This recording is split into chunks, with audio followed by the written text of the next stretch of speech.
All right, so it's the week of Thanksgiving and I have finally gotten a lot of work done out here. Most of you know that in the last video, I was talking about my muscadine transformation in the garden, and I've been talking all year long about all the things that were going to happen in my garden, and they are happening. It's almost complete, actually. So there's not a whole lot growing out here right now because we've been working so much on, you'll see, but I still have a couple things that honestly I didn't expect to live, but we've had such a mild fall that it hasn't been bad. These Black Beauty tomatoes, I mean, I don't know that they're gonna ripen, and I don't really know how big Black Beauty tomatoes are supposed to get, but I don't know exactly what kind of tomatoes these are, but they look kind of healthy. They're not as big as they could be, but I think that's a peppercini right there. And then I planted some garlic in here, but I don't know that it's doing so well. In my mini moringa, I can't grow moringa. Everybody says how easy it is. And then over here I still have some peppers, Jimmy Nardello, and something else, Cubano. These are Brussels sprouts. They're doing pretty well after some rain we got recently. It had been so dry, so. And all these peppers over here, they've been here since May, I think. Maybe before May. It must have been before May. I can't even remember. March? Anyway, they're at the end of their life. They're done. I mean, look at them. But I'll get them. All of my, I wish I would have taken a video sooner. I have some pictures I posted. Maybe I'll pause the video here and put some pictures in.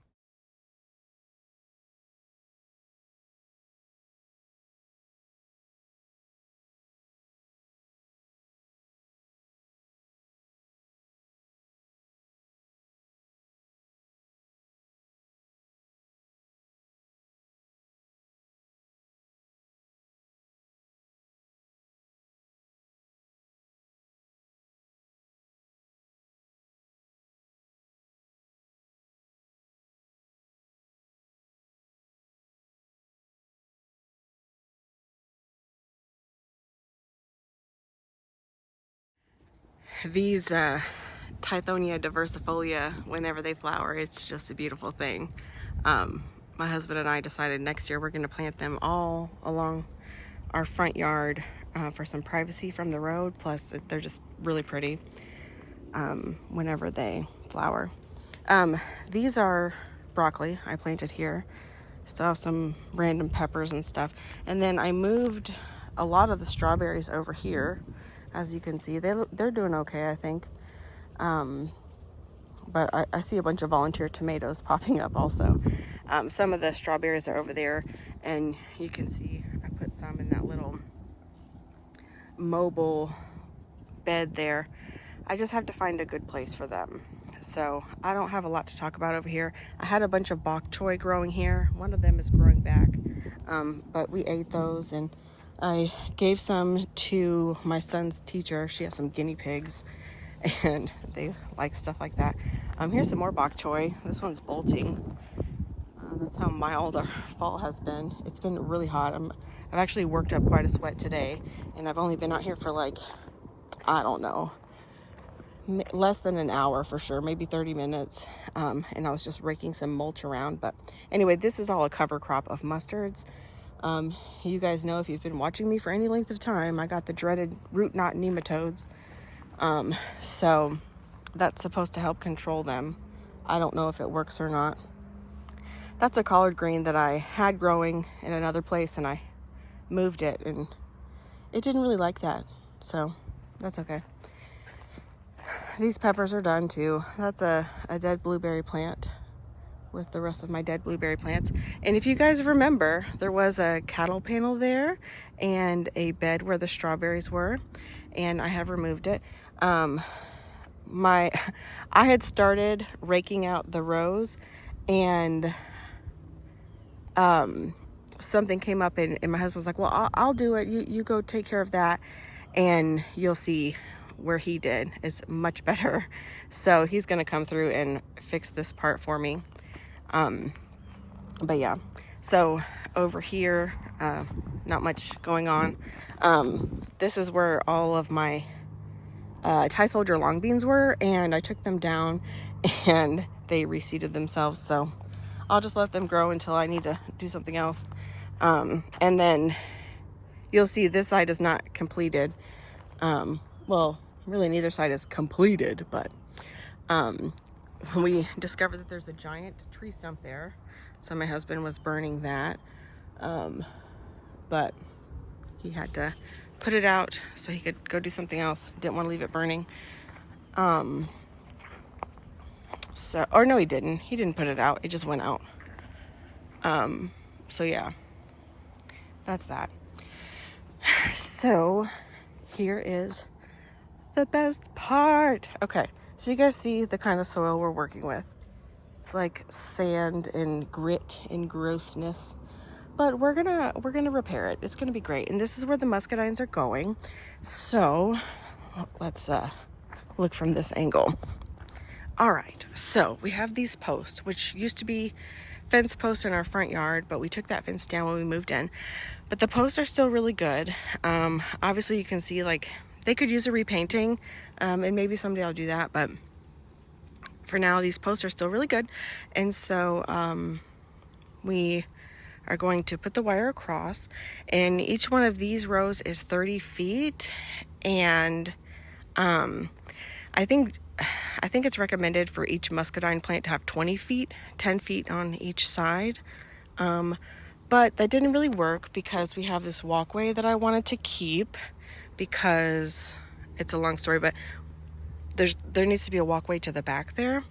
And as far as the garden goes, there'll be a walkway through there, and then eventually the walkway will go past the garden. But anyway, this is as far as it could go, really, to make any sense. So 15 feet on each side of the plant will be fine too. So there'll be 2 plants per row. I have 6 muscadine plants, and they are here. I ordered them from Ison's Nursery. I got the starter package that had 6 plants. I can't remember the varieties right this second, but I'm so excited. So the muscadines will go here. I still need to finish mulching the walkways, but you know, there's only so many hours in the day, and it gets dark so early now. Oh my gosh. I used to come out here every day when my husband would get off of work.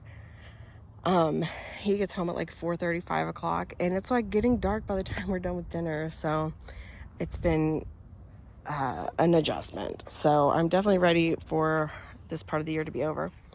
So this last row, the soil is in the worst condition of all of them, which obviously they're all pretty bad.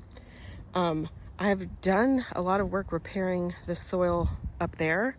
You could see the gradient just by adding organic matter and some bagged soil and a lot of compost and just stuff. I just add stuff to it all the time. And because it's so hot and humid here, things break down really fast. So yeah, I definitely have work to do here. I did buy a couple of bags of soil. Like, I think it's only 3 cubic feet of soil is what I bought. I'm gonna go get it today. It's on a order. I have to go pick it up, and I'm going to do some like very spot improvements where I'm actually planting the muscadines, because there's only 6 actual plants, you know, and over the winter they won't need a ton of nutrition because they're dormant, but then in the spring, of course, whenever they start to wake up, they'll need some nutrition, and hopefully by then I would have been able to work a lot of stuff in here.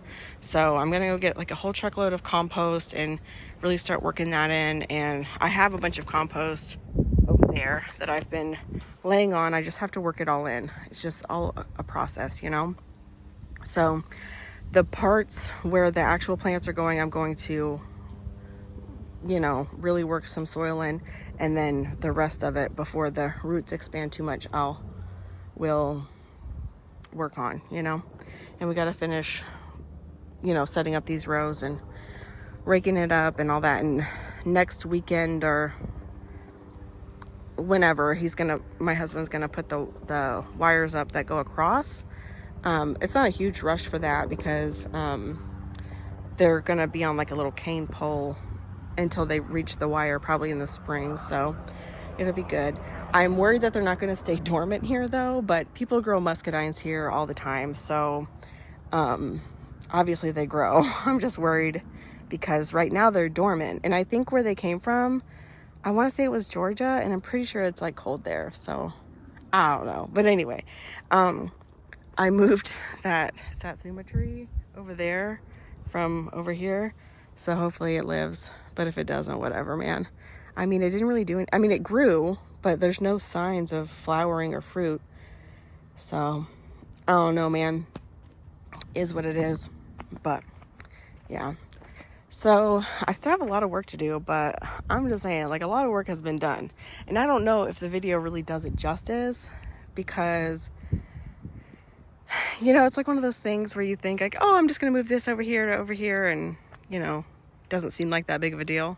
But like, this was a lot of work. And God bless my husband, because I say this all the time, but gardening is not his thing. Like, his hobby is not gardening. And like, he literally, this is just a labor of love for him. This is not his joy, it's my joy. So I mean, you know, some men buy roses for their wives, but my husband, you know, shovels dirt around. And it's all I could ever ask for, really. So yes, man, I mean, just imagine. Oh, and then I have a cattle panel that will go on this one to complete the archway here, and then these of course will be muscadines. I'm thinking about moving that PVC trellis thing that I had the beans on over here somewhere, you know, for some kind of balance. Like, maybe I'll do, I don't know, we'll see how it goes.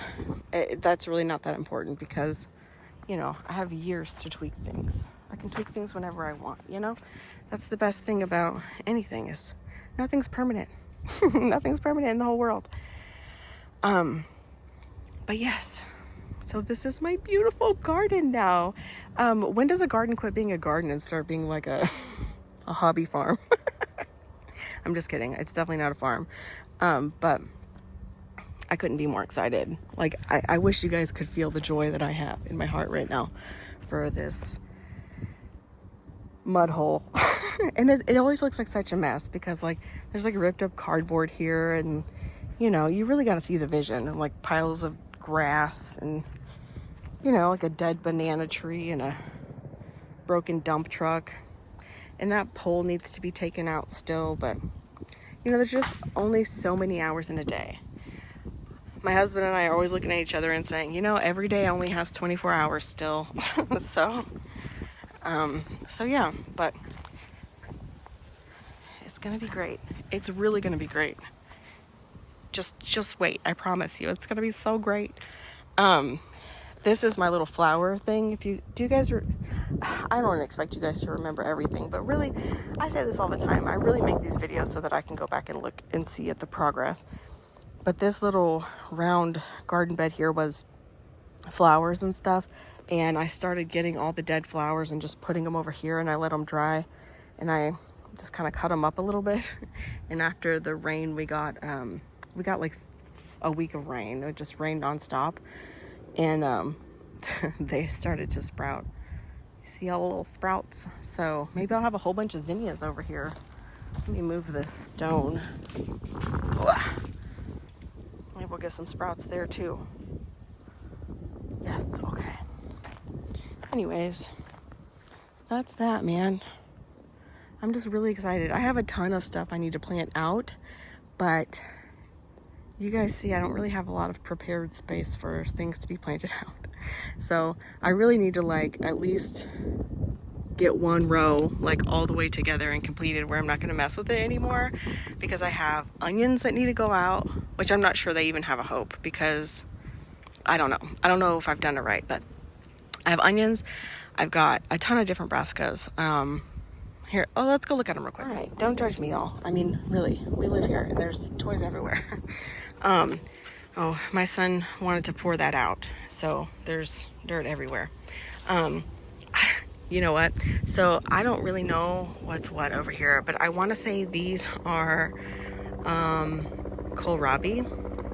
I thought I had one of them marked, but I bet my son took the marker. I guess it doesn't really matter what it is. And, oh wait, yeah, this is cabbage. So, heck, I don't know. This is cabbage though. These are collard greens. I had the hardest time with collard greens this year, and it's all my fault. Like, these were collard greens and I kept letting them dry out because these peat pots suck. And then when it rained, they were in here and they like drowned out, and so they were soaking wet, so I took them out. Anyway, these are a lost cause. These are definitely not going to sprout. So I should just get rid of those. So I'm gonna be real honest with you, I don't know what these are. I want to say they're kohlrabi though, but there's no way I could possibly know that for sure. Over here, my son kept standing in this to look in the window. They're all broccoli. I'm fairly certain everything in this one is broccoli. And these, I believe, are kohlrabi. I believe these are kohlrabi. Yeah, there's a little marker in there. And this is the dead blueberry plant. It's my blueberry stick. And we have a jalapeno, not a pino. I need to cut this one down. And this is a Big Jim chili pepper. Look, I got a couple big chili peppers on there. I'm gonna see if they turn red though. But I got a whole bunch of new peppers coming on and flowers. It's actually really good weather for peppers. So, and this was a paprika pepper, but I cut it all down. And I was gonna see if it ever sprouted back out and flowered, but I highly doubt it's going to. And then, let's see. Over here, these are the onions. And I just don't know how they're gonna do. A lot of them didn't sprout, but from my understanding is onions have a really bad germination rate anyway. So, I don't know, man. But they need to go out pretty soon, I'm sure. That's a lemon tree. You guys have heard it if you've stuck around. That's a lemon tree I planted from lemon seeds from the store. That's what this is. This is. And this is my basil that I rescued from Publix. Oh, yeah, it's starting to bolt now. Dang. I've kept it for a long time though. That's a blueberry. And that's a blackberry. I need to give that away. There's a lady down the street I meant to give that to, like in the spring. That's how long it's been. But anyway, yeah, that's what's going on there. So, cool.